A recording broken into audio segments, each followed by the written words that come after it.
So this is going to be a very preliminary talk on the rotating shallow water equation. So if you've taken a class in GFT, you would learn a lot of stuff about this simple model, shallow water equation, which is extremely useful for a variety of applications in geophysical flows. So here's the setup. We are going to be on what's called a tangent plane. So, yesterday's talk, we saw multiple people speak about the sphere. We are modeling our planet as a sphere, and we have this thin layer of fluid, which is the atmosphere and the ocean. So the height of the atmosphere, depth of the ocean, etc., is much small compared to the length scales we are trying to capture. So that makes this shallow fluid approximation useful. And you could integrate the equations over the entire sphere. But if you're interested in a local region, you would fit in this tangent plane on that particular latitude or so, and then you would write down equations on this plane. So this is our momentum equation, and this is our Coriolis term, which comes in because of the planet's rotation. So here, this uppercase omega is the rotation vector, and we're projecting it locally on the normal of this tangent plane. So that gives us what we call as the F plane. So here F is this quantity here is 2 omega sine theta, where theta is the angle this makes with the horizontal. And so now if I do an expansion, if a sort of Taylor expansion around the latitude theta naught, so this 2 omega, so I can write this 2 omega sine theta as 2 omega sine theta naught plus this quantity. So this is my like my linear increase in angle. And then you know this relation, I can relate the angle change to arc length. So that helps me write this delta theta as y. So y is like my coordinate in this direction. So we'll use this coordinate frame where x is from, let's see if I have it written down here, x goes from west to east. So this is my west to east coordinate, and the velocity along the west to east direction is what we call the zonal velocity, and v is the meridional velocity. This goes along y direction. So this goes from south to north. So that's the coordinate frame we'll use, and we have two approximations here. So once I expand this, I can write this f as f naught plus beta y. F naught is a constant, it's this quantity. Because I'm at a fixed theta naught, f naught is a constant. And then I'm relating this to increase in this coordinate y. So this is beta y. So there's a linear term that appears in the rotating system. So if I ignore this term, so we're going to be in this tangent plane, and we're assuming that this particular term is like a perturbation to this leading order term. So if I assume this is small and I ignore it, I have what is called the F plane approximation. So on the F plane, this Coriolis term, it's a constant f naught, but if I include this particular term, that is what I call the beta plane approximation. So f is f naught plus beta y. So yeah, you can ask questions during the talk. Feel free to use the microphone and ask questions. So now the rotating shallow water setup, so this is what we are assuming. We have a constant density of rotating fluid. So we are assuming it's a very thin layer of fluid, as we listened to in multiple talks yesterday. The depth of this fluid or the height of the fluid is much smaller compared to the length scales we are trying to capture. So that's what is making the shallow fluid approximation work. So it's a constant density fluid, which means we're not allowing density changes in the vertical, and we'll assume hydrostatic balance in the vertical direction. So now there's no vertical momentum equation, there's no dynamics in the vertical direction. The hydrostatic balance is the balance in the vertical direction. And now, so if you know the continuity equation, so the continuity equation is horizontal divergence of horizontal velocity plus vertical derivative of vertical velocity is 0. So if you integrate that equation in the vertical direction, you end up with an equation for the height coordinate. So let's familiarize with this coordinate system again. L is the length scale we are trying to capture. I'm assuming a mean height uppercase h, and I'm referring to fluctuations with respect to this mean by this little h. So that h plus h is the total height, that's the total height of the fluid, and we'll have this mean height or mean depth h. And this is rotating with f by 2. So you need, as we saw in the previous slide, I need this f by 2 because when you write the Coriolis term, it's 2 times this that appears in the Coriolis term. So that's the shallow water equation system. We have this momentum equation, Vt plus f plus v, this is the nonlinear term. And I have a height equation for these fluctuations with respect to the mean. So I have time derivative height and divergence of total height times velocity. So this comes from mass conservation, and this is the momentum equation. So now these are the straightforward parameters that comes out of the system. So if you look at the system, what are the parameters we have? We have this Coriolis term. So in the first part of this talk, we'll assume we are on the F plane. So we are on the F plane, F is constant. So these are the parameters we can write down. Remember I have a mean height h, and I have acceleration due to gravity, and I have F. So these are constants once I'm in a particular region. These are things that I can take for granted. So the gravity wave speed is square root of gh. This is the dry non-rotating gravity wave speed. And then, so I have speed and I have a time scale from F. So if I combine them, I get what we call the deformation scale. So deformation scale is C by F. So you see C has dimensions of meter per second. F is like second inverse. So this gives me a length scale. So out of the system, I can naturally construct a length scale, which is a deformation scale. So these are two parameters I can construct from the equations. Now, once I have a flow, so from a numerical simulation or from observations, if I get a flow, and if I get a velocity scale u, then I can construct this non-dimensional number, Rossby number. So Rossby number is the ratio of u by FL. So if you know some fluid dynamics, you can also think of this as the ratio of vorticity to rotation rate. So u by L is like an estimate for the vorticity of the fluid. So that divided by F gives us the Rossby number, and this is telling us how fast this fluid system is rotating. So when Rossby number is really small, F is expected to be very strong, so it's a very rapidly rotating fluid. Whereas when Rossby number is very large, F is like small, it's a weakly rotating fluid. And in reality, it's not one Rossby number. Again, people who looked at turbulent flows, the U and L can change a lot. So depending on the scale you look at, Rossby number can change. So it's not really one number, but it can change across spatial scales. The other non-dimensional number you can construct is Fruit number. And this is constructed as a ratio of the flow velocity to the gravity wave speed. So U by C is the parameter, and this tells us how fast this fluid is rotating, fluid is moving compared to gravity wave speed. So people who study compressible flows, so these equations have similarities with compressible flows. So in the compressible flow community, this will become what is called the Mach number, where C will become the speed of sound, and this will become the acoustic speed. Okay, so now let's look at some interesting conservation laws associated with these equations. So if I take this momentum equation, and if I take the dot product with HV, you can see if I do this HV thing, dotting with V will kill this F cross V term, because F cross V is orthogonal to V. So I'll get an equation for the kinetic energy equation by performing this. And then if I take a dot product of this equation with H, I'll get, after some manipulation, the potential energy equation. And if I add them and integrate over the domain, a lot of these fluxes will cancel, and I'll get an equation for energy. So energy E is written out here. It's interestingly a cubic quantity. So in many equations like Boussinesq and all, or Navier-Stokes, energy is usually quadratic, but shallow water has this property that energy is cubic because of this HV square term. And so this is like the kinetic energy, and this is like the potential energy. Now, if you remember the terminology, this little h is the fluctuation with respect to the mean. So h square, this is like the available potential energy in the system. So that sum is conserved, and importantly, energy is an integral conserved quantity. So if you look at point-wise in your domain, energy can change, but as you integrate over the domain, the energy is conserved. So that's one conservation law that appears in shallow water, which is an integral conservation law. And now the second important conservation law is what we call potential vorticity.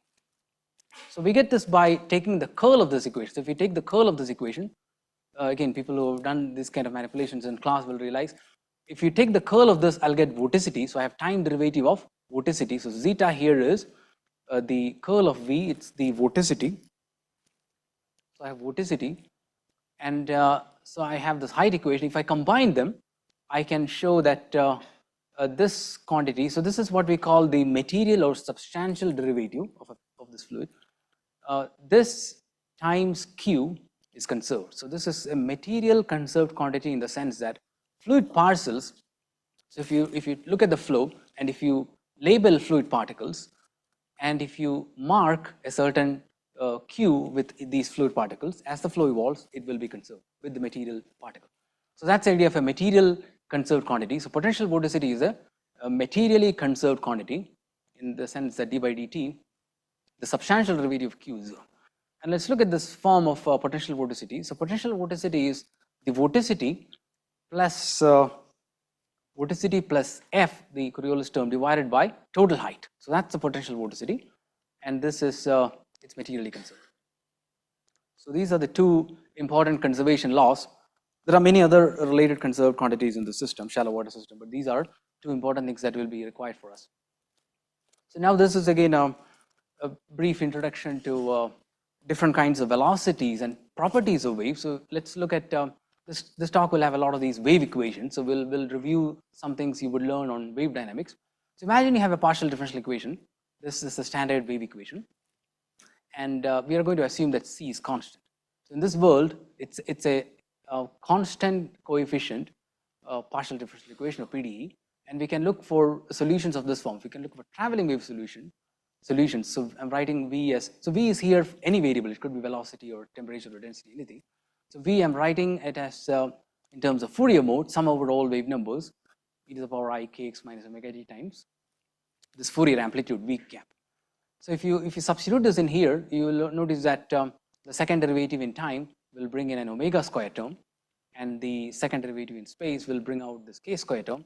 So I get what I call the dispersion relationship. So it relates the frequencies of these waves to the wave number. So when I substitute something like this, because this is a linear PDE, the summation doesn't matter. Because of superposition, for each mode I get this relationship, and then I can sum over all wave numbers. So this is this kind of an expression that relates my frequencies to wave numbers is what the wave community calls dispersion relationship. So it's helpful because it's telling us that we can't have any frequency for this PDE. Only certain frequencies are allowed, and they have to satisfy this relationship. And we can construct certain kinds of velocities. So the first straightforward thing is what is called phase velocity. So this particular quantity, e to the power I, this whole term in the bracket, is the phase of this wave. So phase velocity tells us how the phases of these waves move with time. So phase velocity is computed as the ratio of frequency to wave number. So it's a scalar quantity. So this is useful if you have a single wave, but if you have oftentimes in the atmosphere and the ocean, you see a lot of wave packets. So wave packet is a localized collection of waves that move as a whole. So when you have something like a wave packet, it makes more sense to define what is called group velocity. So the group velocity is the first derivative of the frequency with respect to wave number. So once you have the dispersion relationship, you can take the derivative, and that gives us group velocity. So this is Cg, and it could in general differ from phase velocity or Cb. Now this is the definition of dispersion. So we say a wave is dispersive if the second derivative of the frequency with respect to wave number, if it's non-zero, we say it's a dispersive wave. So you can, based on this relationship, I can write the second derivative as the first derivative of group velocity with respect to wave number. And so you can imagine if your group velocity depends on wave number, you're going to get this not equal to 0, and it's a dispersive wave. So that's the feature of dispersive waves. They have group velocities depend on wave number. So let's go back to this example. This particular example, if I take the first derivative of omega with respect to k, I'll get plus or minus c, and c is a constant. And if I divide this by omega by k, again I get c. So for this particular system, this standard wave equation, my phase velocity and group velocity are the same, and they're constant. And if I do a second derivative with respect to k, this particular dispersion relationship, I'll get 0. So this is a non-dispersive wave. And here's an exercise for people who can do this quickly. If I take this, so here I'm modifying this PDE by adding this f square v term.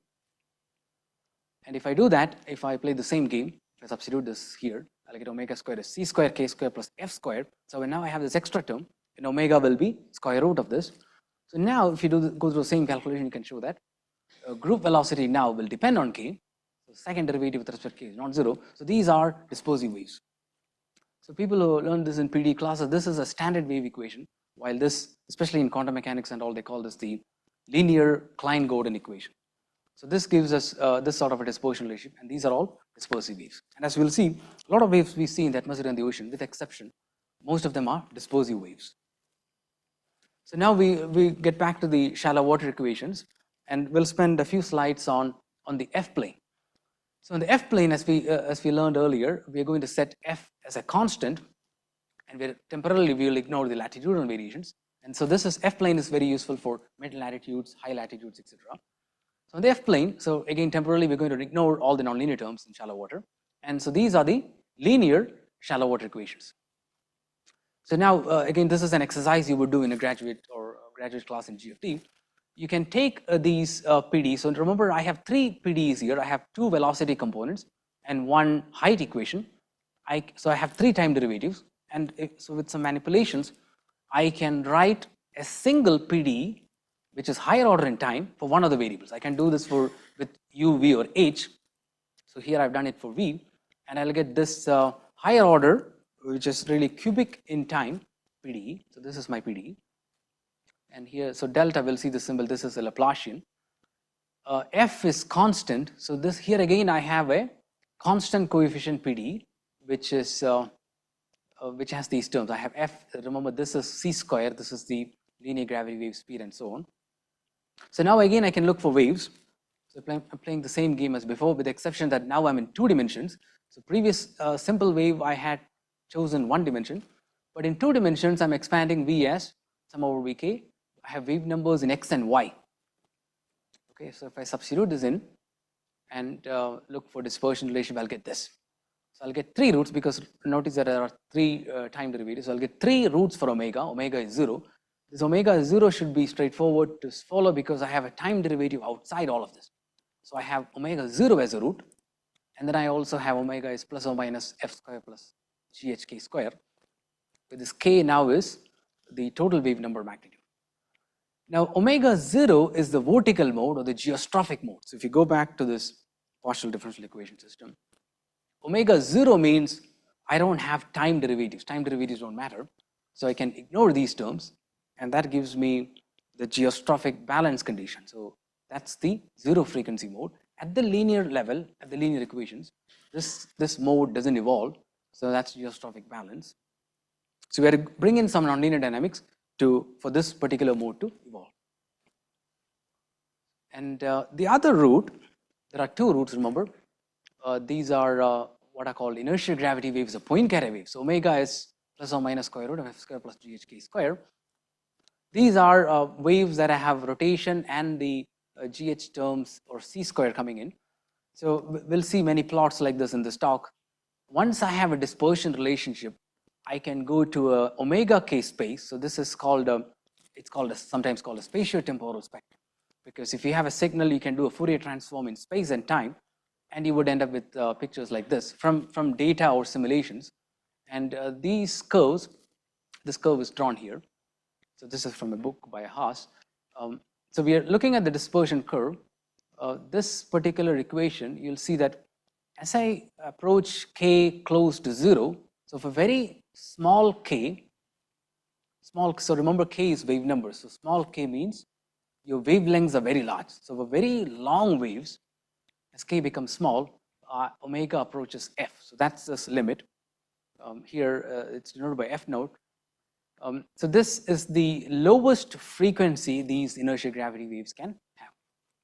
Whereas if I go to the other extreme, if I make k really, really large, then I can temporarily ignore this term, and I'll get, so I can imagine ignoring this, I'll get omega equal to plus or minus root of this quantity times k. It becomes, now it's non-dispersive. So these are short inertial gravity waves who have frequency going like GHK, square root of GHK. So there are these 2 limits, and in general it has, the dispersion curve looks like this sort of parabola.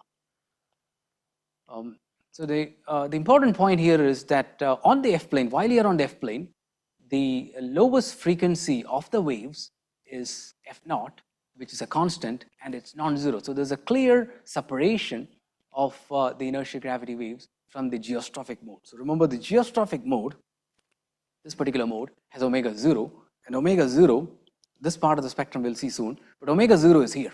So this is omega 0, and this is the lowest frequency of inertial gravity wave. So it's a very clear separation between waves and the vertical mode or the geostrophic mode on the F plane. All right, so this is, so everything I said is from linear equations, linear shallow water equations, but you could imagine numerically you can integrate the full nonlinear shallow water system. So if you integrate the nonlinear shallow water equations, you get velocity, u, v, and height. And if you collect these fields over space and time, and if you do a Fourier transform in space and time, you can construct these kind of dispersion curves. So here, what we've done is we've taken the x velocity component, and we have stored this over long time interval, and we've done a Fourier transform in time and space, and then this is the absolute value of that quantity. So that's plotted here for both these cases. The dispersion curve is plotted by these. So we are looking at, if you go back to this figure, it's somewhere here. And what you see is, this is again a very generic feature when you look at nonlinear dynamics. There's a noticeable spread in the spectrum across these dispersion lines. In the linear limit, we have very precise lines, but nonlinear dynamics spreads these across the dispersion lines. So you'll never get very perfect lines from data, real data, or simulation. There will always be some spread, which is an indication of nonlinear wave interactions, Doppler shifting, convection by the mean flow, all of them acting to spread your energy across the dispersion curve. Okay, so that's about inertia gravity waves on the F plane. Now we'll briefly look at the vertical mode or the geostrophic mode. So remember that the vertical mode has omega is 0. So at the linear level, this particular mode does not evolve. So to see the dynamics of that mode, we have to look at the potential vorticity equation. So this is the PV equation that we saw earlier. At material, it's a material conserved quantity. So time derivative plus V dot grad of Q is 0, and Q is this quantity. So now we're going to approximate. We are in what we call the low Rossby limit. So Rossby number is small, and we are assuming that, so in the low Rossby limit, we have this vorticity of the fluid. This is weak compared to the Coriolis term. So this is the order 1 term, and this is a weak perturbation. And similarly, we are assuming that this height fluctuation, little h, is small, asymptotically small, compared to this mean height h. So if you assume that, here I'm pulling out this f over h, f from the numerator, so that gives me 1 plus zeta by f. And this particular quantity, I can write it as 1 plus little h by uppercase h, the whole inverse. Okay. So now I'm applying this binomial expansion. So this term is copied here. And if I do a binomial expansion of this term, I'll get 1 minus little h by h. And then there are higher order terms. There are h squared terms and all, which are dropped. We are keeping only the linear terms. So I have this. And then now this is approximately equal to, when I have these terms and I'm multiplying through f inside now. So that gives me this 1 times f gives me f. These two terms gives me zeta by f, but that multiplying f gives me zeta.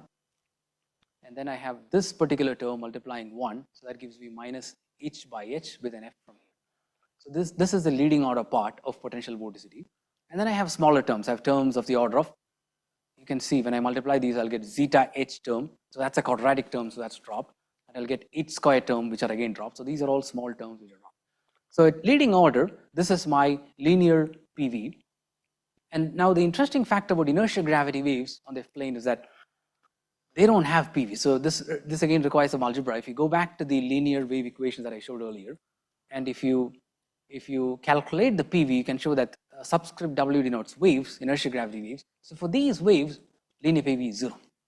So that means this particular variable that we constructed, linear PV, it's a slow variable.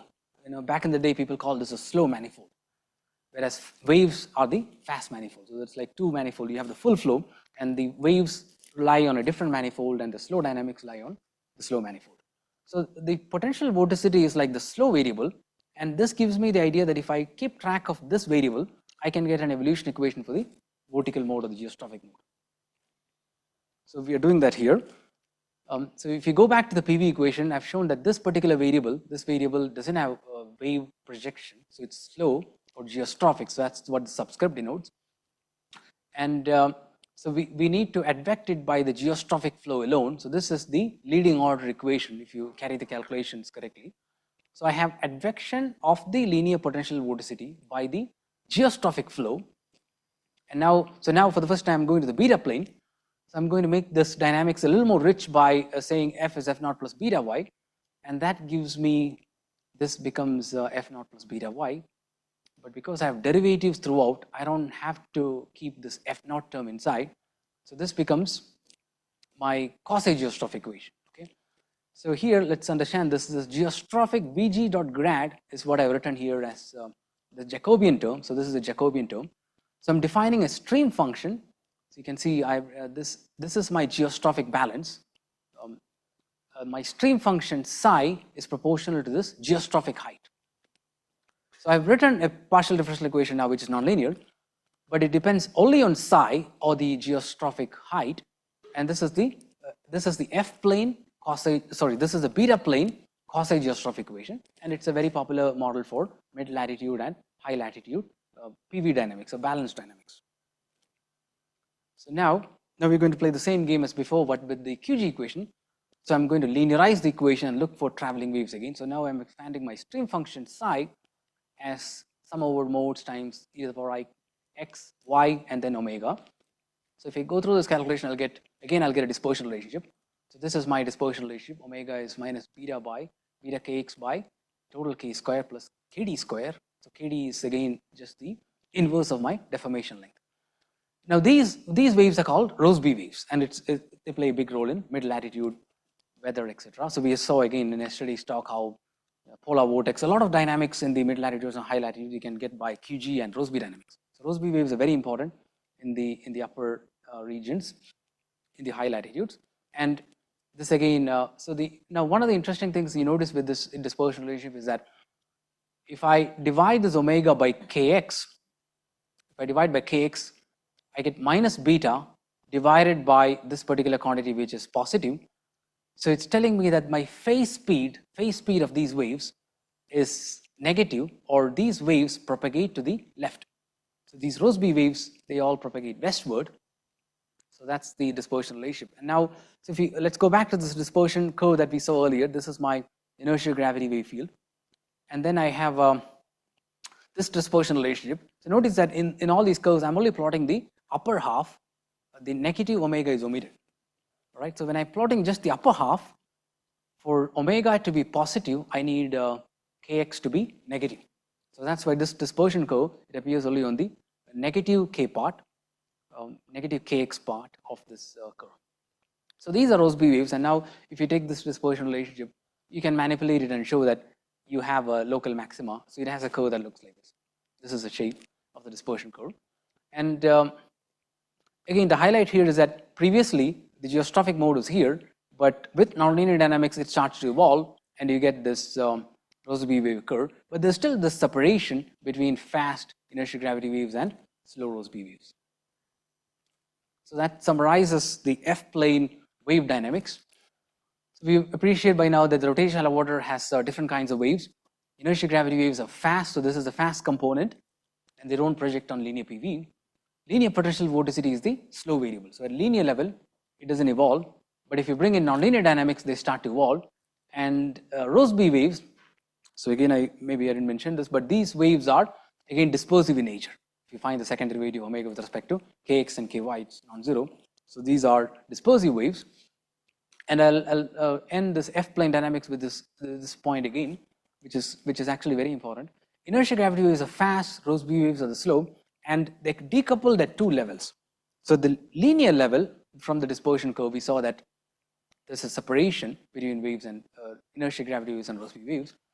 And even at the nonlinear level, to first order in nonlinear level, you have the QG equation which do not have any effect of inertial gravity waves.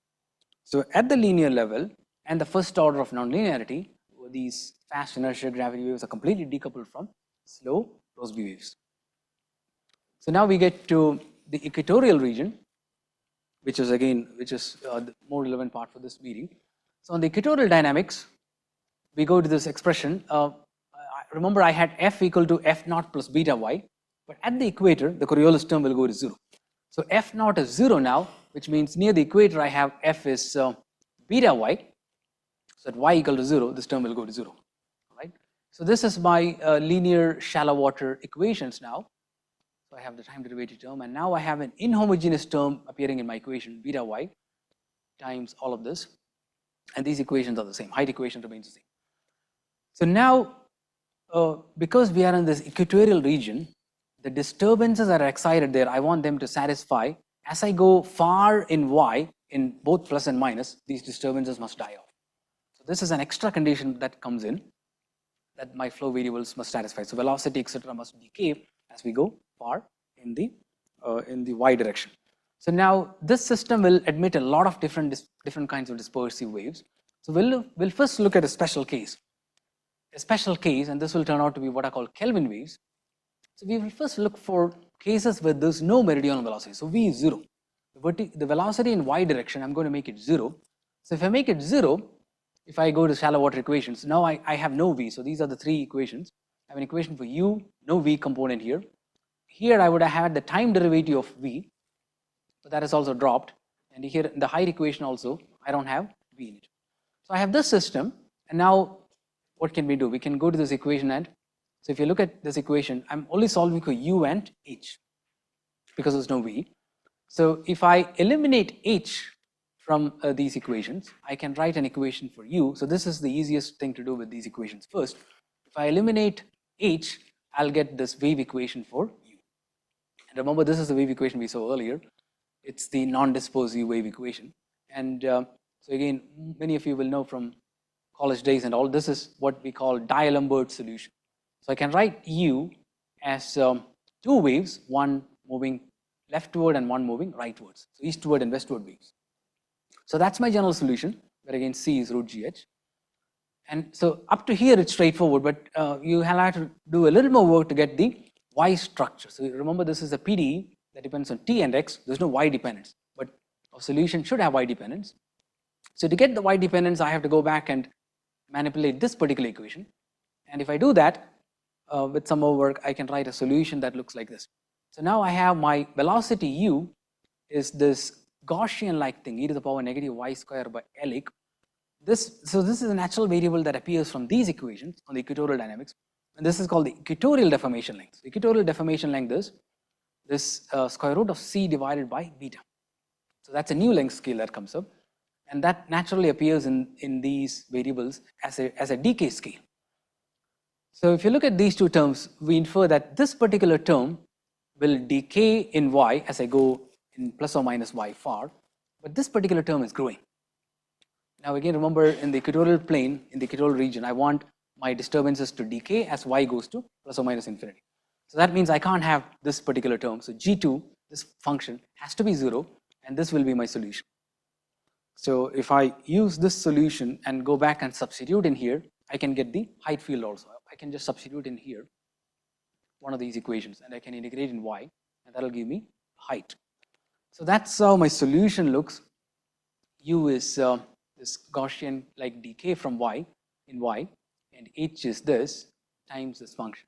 So these waves are called Kelvin waves, and Kelvin waves, as remember the PD we saw is non-dispersive, so they have dispersion relation that looks like this, and this is a wave that travels eastward.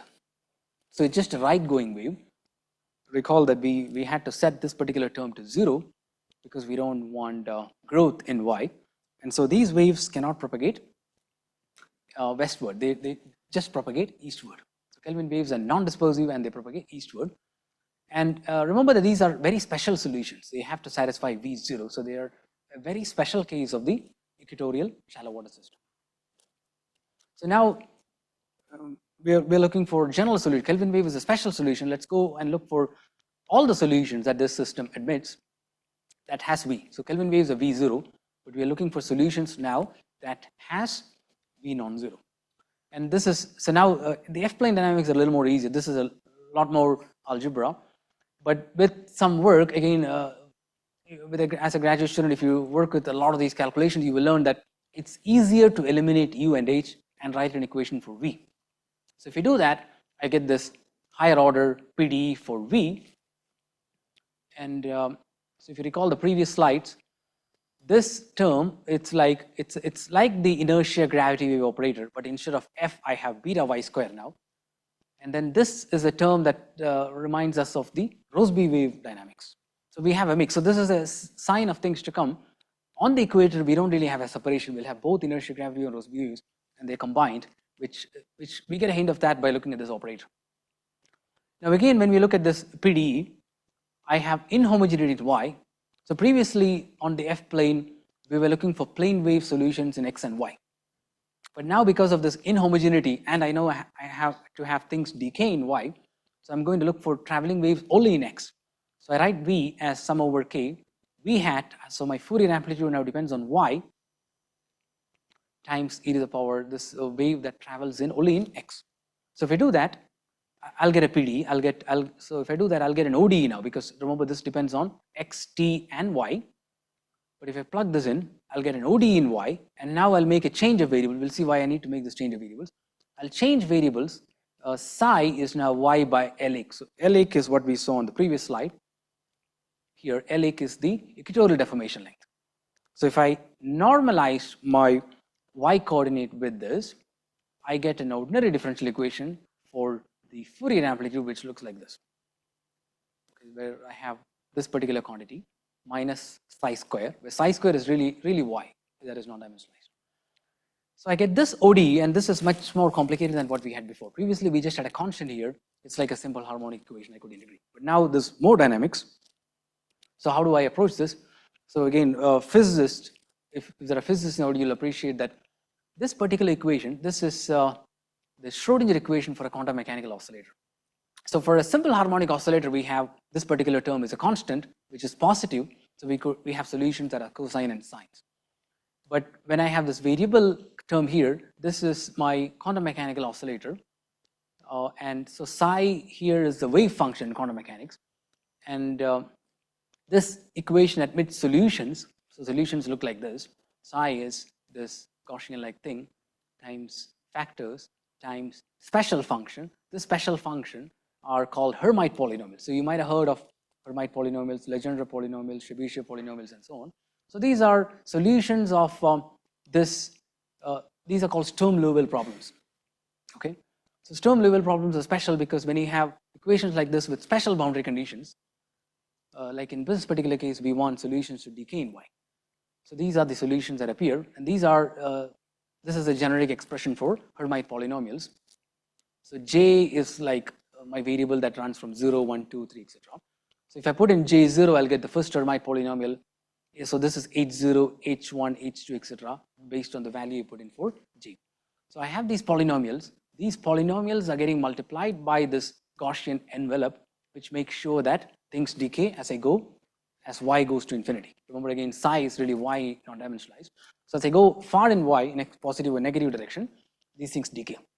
So these are perfectly decaying solutions of this equation. So now I'm comparing my ODE with this particular equation. So this is the ODE we had by plugging in that wave in x direction. So when I make this comparison, I know that for me to have solutions, when I compare, I should have this particular quantity. It should be an odd number. So that should equal this 2j plus 1. So that's my condition. If I satisfy this, I can get perfectly decaying solutions with nice properties. So that condition, so this is my dispersion relationship. So unlike previous cases where I had an equation that I could explicitly solve, so previously I had a cubic equation again, but I had omega multiplying outside. So omega 0 was a definite root. Now I don't have omega 0 because if I said omega 0, this quantity is blowing up. So omega 0 is not a root, but I have these this complicated dispersion relationship, and it's a cubic equation. And those of you who looked into this, cubic equations are more difficult to solve. There's an algorithm to solve it, but it's a lot more painful. It would be easier to just draw the dispersion curves and see how they look. But before we draw, let's get some insight into this. So that's my cubic equation. So let's do some hand wavy stuff. Let's look at a very high frequency limit. Omega is really high. If omega is really high, let me be naive and drop this term. So if omega is high, I want to keep this term, but I'll drop this term. If I drop that term, I'll get, I can move this particular term to the right hand side, and I get omega is plus or minus c square k square. So see, imagine moving to this right hand side, multiplying by beta c, so I'll get this term c square k square, and then plus this times beta c. This is reminiscent of our F-plane inertial gravity waves that we saw earlier. So that looks like inertial gravity wave. And now in the low frequency limit, let's again be simple-minded and set omega. So now I'm going to set omega to very low values. So then I know let's ignore this term and let's retain just this term, because when omega is small, I'll retain this, I'll just forget this term temporarily. So that gives me something that looks like this. Omega is minus ck divided by this. So how do we get this? Imagine ignoring this term, taking this to the right hand side. So that gives me something like this. Remember, k here is the wave number in x direction. So for Rossby wave, we saw omega was like minus beta kx by k square and all. So it's like Rossby wave. So this reminds us of Rossby wave dispersion ratio. So these are two special limits we can construct out of the system. But really, we don't have this kind of a separation, right? It's a mixture of both kinds of waves. And that's why these waves are called mixed Rossby gravity waves, or NI waves, where I have a continuous spectrum. So that's a feature of equatorial dynamics. We do have fast inertial gravity wave-like structures, slow Rossby wave structures, but also a mixture. So this is, it's from, again, a relatively recent book that draws these curves. You'll find this in many books. So here I have wave number in x direction and frequency. And again, I'm plotting only the positive half of the frequency. So I have inertial gravity waves as before on the F plane. So here, this particular book is using N to denote my J. So I was using J. But you can put in different values of J or N, and you get different curves. So previously, again, on the F plane, I just had one curve for inertial gravity waves and one Rossby wave. But now, for each N or I or J, I have different curves. So I have Rossby waves, and I have inertial gravity waves, and I also have these mixed Rossby gravity waves, and I have my Kelvin wave. So remember, by looking at these, you get an idea of how these propagate. Remember, Kelvin waves propagate eastward. So I have this guy on the right side alone. Rossby waves, pure Rossby waves propagate westward. So there's no signature of them on this right side. And then I have Yanai waves or mixed waves, which connects these two quantities. So on the equatorial plane, we lose the separation between fast inertial gravity waves and slow Rossby waves. The separation is lost. Now, earlier I showed a simulation where we had this inertial gravity wave dispersion relationship marked on this omega k plot. These are from observation. So in this meeting, you'll see a lot of these kind of plots coming up. So this is again from a recent paper, but this is very common on the equatorial dynamics. So I have frequency and zonal wave number. So these are the different branches. But from linear wave theory, we get these precise lines. But when you look at observations and all, you get these patches. So there are regions, there are specific wave numbers where there's high intensity. So I think this is from outgoing long wave radiation. They've done a frequency wave number spectrum. And so you can see these patches along these curves. You don't see just lines, but there's a spread. So and the spread, when you see structures like this, it makes you think that there are some dominant linear wave dynamics, but they interact somehow non-linearly or with other things. So it might not just be linear waves, there might be other dynamics coming in. But it's a signature of linear waves, and it's a start of looking for theories where you construct dynamics using linear waves and their interactions. Okay, so now just two more slides before I stop. So everything I did was with single layer shallow water, but and single layer shallow water, remember I said in the beginning, has constant density. So it's a constant density fluid. But if you want to model realistic atmospheric ocean flows, density changes in the vertical. So you can do this by stacking up many layers of shallow water with slightly variable density. And by changing density gradually, you'll get a stratified system where density changes. So you can write equations for the interface and velocities in each layer. That's one way to do it. The other way, again, we'll see a lot of this in this upcoming talks. The other thing you can do is you can go back to the 3D equation, 3D primitive equations, and elasticable synergistic equations. And here I'm showing an example. Take the momentum equation, which is now 3-dimensional. So this is my 3D equation. P is pressure. I can project it on vertical modes, baroclinic modes. So I'll expand all these variables, velocity, pressure, as things that depends only on x and y. So this bold x denotes x and y times orthogonal functions in the z direction. So this is a Sturm-Liouville equation again. In the special case when n is constant, I'll get sine and cosine as baroclinic function. But in general, these will give me more complicated structures in the vertical direction. And so I can project all my variables on these orthogonal functions.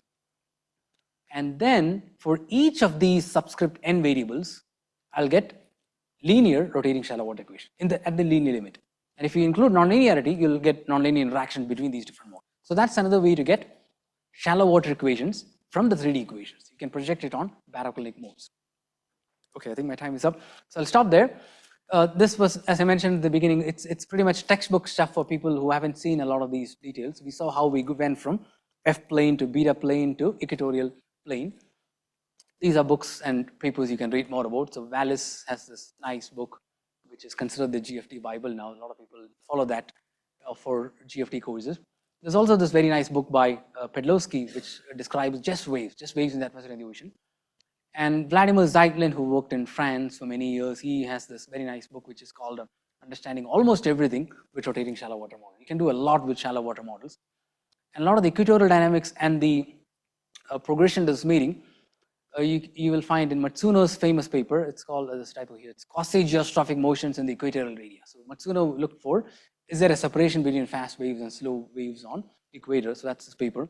And then Kiladis and his co-authors have this popular paper which describes this convectively coupled equatorial waves. Some of those equatorial dispersion curves, you'll find a lot of realistic ones from this reference. Okay, I'll stop there, and if you have questions, please do ask.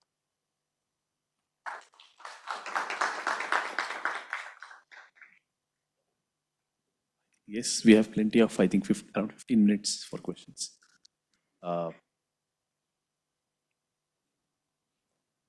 Yeah, microphone. Yes, here.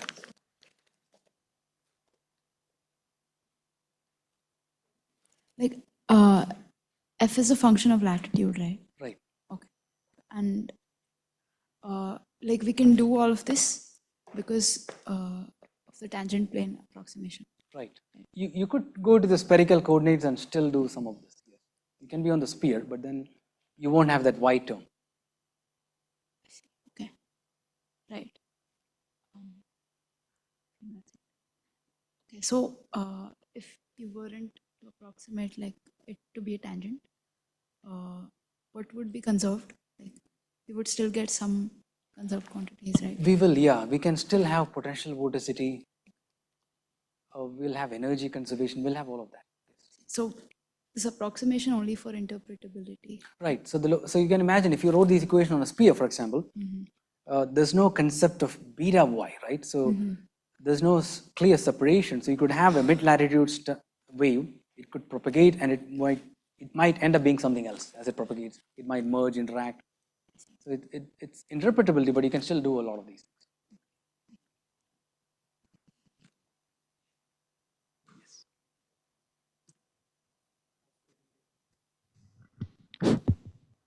Sir, I am talking about not shallow water waves. I am talking about atmospheric waves, both Rossby waves and gravity and these all waves. In real atmosphere, we consider as the Rossby wave speed is mostly equal to the Earth's real atmosphere. So if you calculate the Rossby wave, we have to mostly predict the atmosphere also. So in the mid-latitude, geostrophic approximation is more keys a play role. But in the tropics, mentioned about NI waves like gravity and Rossby both. So is there any influence on the waves in the presence of the wave patterns like jets or anything? These are influencing. Like Rossby waves are very slow moving waves, but gravity waves are too fast waves. So these are any influence on this? Will the two interact? Is that the question? Yeah. Well, as I showed earlier, right, at the linear level there is separation, and the first nonlinear level there is separation. But if you go longer, they will start interacting. So Rossby number is the key parameter that separates them, especially in the atmosphere at mesoscale weather, and also in the ocean at submesoscales. There can be fast, slow interactions and energy exchanges. So that's something that people study. Long ago, right? First set of weather predictions used the QG equation and Rossby dynamics, but now weather forecast models and all inertial gravity waves have a very strong influence on mesoscale activities in the atmosphere. So gravity waves are very important, and we'll see later in this meeting how gravity waves and convection couple.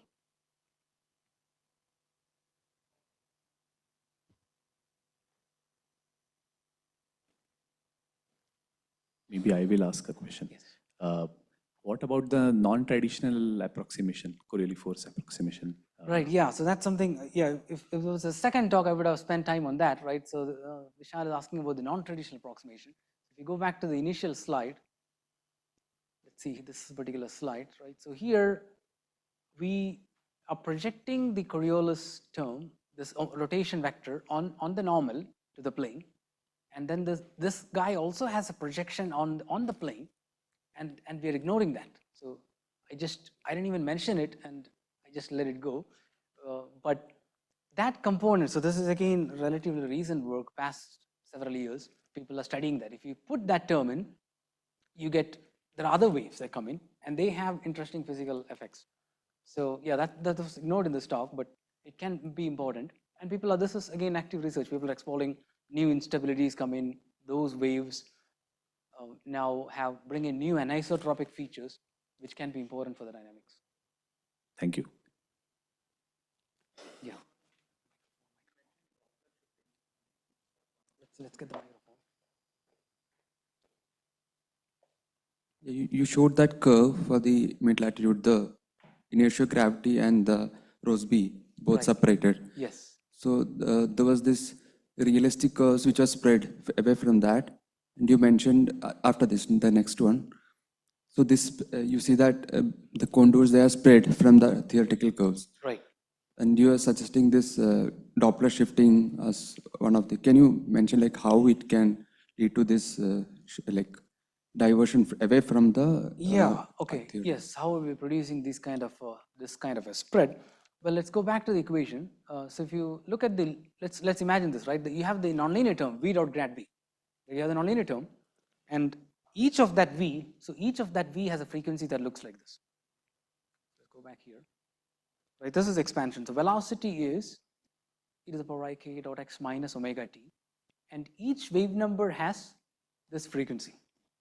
Now, when I put it in the nonlinear term, I have v dot grad v. I have different waves interacting, right? So if I take the product of these terms, you can imagine I would have e to the power I k dot x minus omega 1 plus omega 2. So I'm generating new frequencies by nonlinear interaction. So frequencies can add up, frequencies can subtract, and this process can continue. And this is a start of turbulence. So if you take the nonlinear shallow water equations, and if you initialize some waves, so in this particular, again, this is a detail I omitted, but in this particular simulation, we are putting in energy here at low wave numbers. So you're forcing the system at low wave numbers, and as this mechanism explained, you generate new frequencies, higher frequencies. So all these are new frequencies that are generated by nonlinear interactions. And so this is wave turbulence, generating all these frequencies. So this is also why we see a big bright spot here, because this is a forced frequency, and you generate new frequencies by nonlinear interactions. And there's a spread, because you end up generating, for a particular wave number itself, you can generate new modes.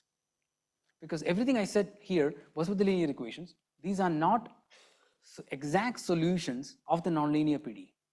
So the nonlinear PD will generate new things that are solutions of a nonlinear PD, and they will have some spread.